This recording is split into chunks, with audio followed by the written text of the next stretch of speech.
Hi, hello, namaste, welcome to my YouTube channel. This is question paper of second semester BCom. NEP scheme ಇದ್ದಾಗ ಆಗಿದೆ ಎಕ್ಸಾಮಿನ question papers. ಇದು subject ಬಂದು Kannada. NCB ಅದು code Purnadrishti 2 ಅಂತ ಇರುತ್ತೆ ಕ್ವಶನ್ ಬುಕ್ಕು. ಇದು ಫಸ್ಟ್ ಮೇನ್ ಬಂದು ಮಲ್ಟಿಪಲ್ ಚಾಯ್ಸ್. ಮಧುರೆ ಪಟ್ಟಣವು ಈ ನದಿಯ ದಂಡೆಯ ಮೇಲಿದೆ.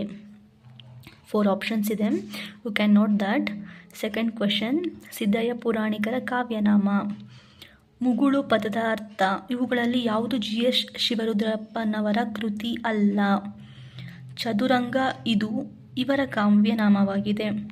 ಕಾಳಿಂಗಯ್ಯ ಒತ್ತುವರಿ ಮಾಡಿಕೊಂಡ ಜಮೀನು. ನೆಕ್ಸ್ಟ್, ಶೇಪನನ್ನು ಯಜ್ಞಬಲಿಯಿಂದ ಉಳಿಸಿದವರು. ಕಿಸಾಗೋತಮಿ ವಾಸಿಸುತ್ತಿದ್ದ ಊರು. ತುಂಬಾಡಿ ರಾಮಯ್ಯ ಅವರ ಆತ್ಮಕಥೆಯ ಹೆಸರು. ಭಾಗ 2, ಇದು 3 ಮಾರ್ಕ್ಸಿನ ಕ್ವಶನ್ಸ್. ಜನಪದ ತ್ರಿಪದಿಗಳಲ್ಲಿ ಅಳುವ ಕನ್ನನ ವರ್ಣನೆ. ನಮಗಿದು ಕ್ವಶನ್ಸ್ ಎಲ್ಲ ಹೇಗಿತ್ತು ಅಂದರೆ, ಈ ಕ್ವಶನ್ ಕೇಳಿರೋದನ್ನ ಇಡೀ ನಾವು ಪೊಯಮ್ನೇ ಎಕ್ಸ್ಪ್ಲೈನ್ ಮಾಡೋ ಥರ ಇದ್ವು ಕ್ವಶನ್ಸು. ಜೀವ ವಿಕಸನ ಹಾದಿಯಲ್ಲಿ ಸೌಂದರ್ಯ ಪ್ರಜ್ಞೆಯ ಆಯಾಮಗಳು. ಪೂರ್ವಾಂಗನೆಯ ನಿವೇದನೆ. ಪ್ರಾರ್ಥನೆ ಕವಿತೆಯ ಆಶಯ. ಈ ಪ್ರಾರ್ಥನಾ ಕವಿತೆಯ ಆಶಯ ಅಂತ ಕೇಳಿದಾಗ 3 ಮಾರ್ಕ್ಸಿಗೆ ನಾವು ಎಷ್ಟು ಬರೀಬೇಕು ಅನ್ನೋದೇ ನಮಗೆ ಗೊತ್ತಿರಲಿಲ್ಲ.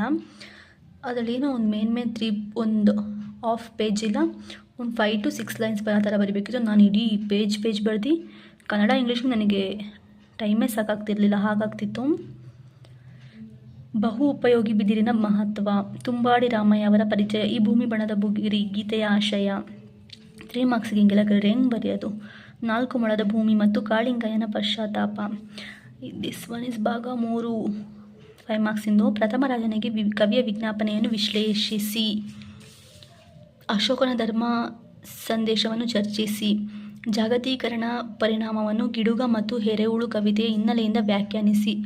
ಎಮ್ಮೆಯ ಚಾಣಾಕ್ಷತನವನ್ನು ನಿರೂಪಿಸುವ ಪ್ರಸಂಗಗಳನ್ನು ತಿಳಿಸಿ. ಸಾವು ಸಾಸಿವೆ ಕಾಳು ಈ ಸನ್ನಿವೇಶವನ್ನು ವಿವರಿಸಿ. This is 10 marks questions. ಸೌಂದರ್ಯ ಮತ್ತು ಮೈಬಣ್ಣದ ಪರಿಕಲ್ಪನೆಯನ್ನು ಲೋಹಿಯಾ ಮತ್ತು ಅವರ ಚಿಂತನೆ ಹಿನ್ನೆಲೆಯಿಂದ ವಿಶ್ಲೇಷಿಸಿ. ಜುಂಜಪ್ಪ ಜನಪದ ಮಹಾಕಾವ್ಯಗಳಲ್ಲಿ ನಿರೂಪಣೆಗೊಂಡ ಬಡಮೈಲ ಚಿತ್ರಣವನ್ನು ವಿವರಿಸಿ. ದೇಶೀಯ ನೆಲೆಗಳ ಹುಡುಕಾಟದ ಮಾರ್ಗವನ್ನು ಚರ್ಚಿಸಿ. 4 ಮೊಳ ಭೂಮಿ ಕಥೆಯ ಸಾರವನ್ನು ವಿಶ್ಲೇಷಿಸಿ.